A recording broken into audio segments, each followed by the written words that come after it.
All right, so Mark, I have to keep it real, especially everybody at home. It's about to get real for the Lakers, and we know that as well, because next up, the defending champion OKC Thunder. OKC had the best record in the NBA this season, and they have the reigning and soon-to-be back-to-back probably MVP in who?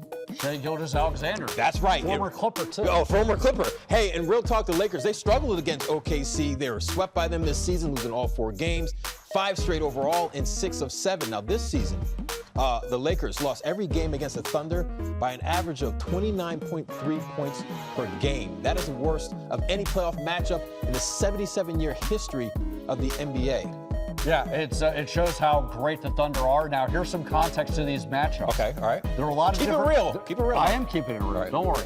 A lot of different injuries from both sides in all these matchups, but I think the key thing to keep in mind on why this is such a challenging part for the Lakers is that the game that Luka Dončić and Austin Reaves got hurt, before they got hurt, they were already trailing by 31 points. Okay. So even with a full Even roster, with all the guys. even if Luka Dončić comes back at some point in the series, it's a haul here. Hey, I kept it real by saying it's going to be a tough matchup. Mark Medina just kept it for real, for real.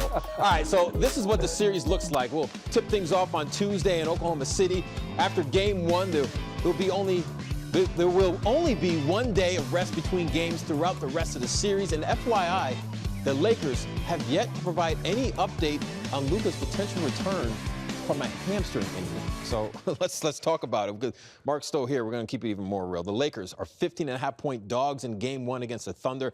What's the likelihood that Luka returns in this series? Well, to your point, the Lakers haven't provided a formal update for Luka Dončić, but I think he's expected to come back at some point in this series. But that's the key phrase, some point.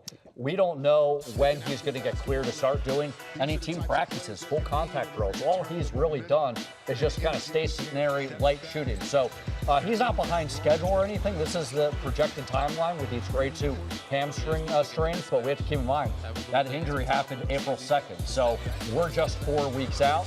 Sometimes it takes 6 weeks. So I think when you look at that, he's expected to come back to this series, likely not right away, but we don't know for sure. All right, until then, we still have Benjamin Button, a.k.a. Benjamin Buckets. LeBron James, the 41-year-old, he put the Lakers on his back with Luka out. How can LeBron do this again against OKC? Well, he can do it again, but can he do it twice, 3 times, 4 times? He's going to have to do something. That's the challenging part. And when you tie, what we saw in this Houston Rockets series, you're seeing these highlight reels of LeBron James looking like in his prime. But we also saw earlier in the series where he's struggling with this 3-point shot. He's struggling with the heavy minutes.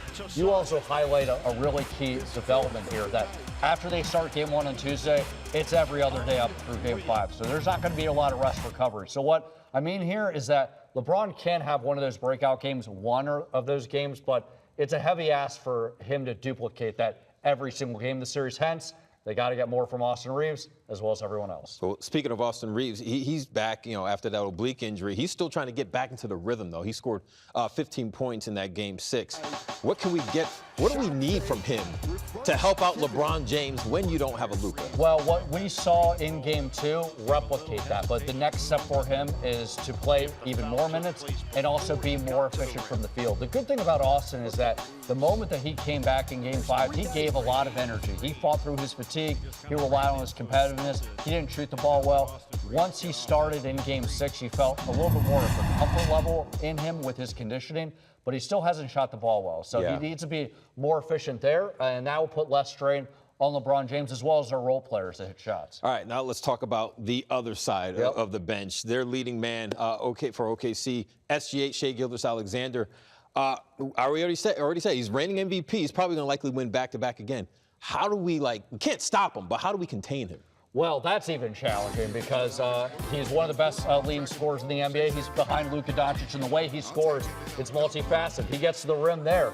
He also has a 3-point shot. He draws a lot of fouls. And so I think the key thing is to try to limit his free throw attempts. Don't fall for the pump fakes, the angles on the drives, and put him into a position to have other players score. Now, here's the challenging part. Okay. Beyond the fact that we already named enough challenges. There's we have more more challenges. Yeah. They have a lot of great other scorers. They have Alex Caruso, former Laker. They have Cason Wallace. He's a developing 3-point shooter. The pick and roll game with Chet Holmgren is really great. Isaiah Hartenstein's another good post player. So the Thunder have Jalen Williams out with injury, and he's projected to miss more time. But we've seen throughout this season that the Thunder's been able to get the #1 seed even when they've had overlapping injuries because they have Shea, but they also have so much depth. That team is a beast. It's going to be a tough challenge for the purple and gold.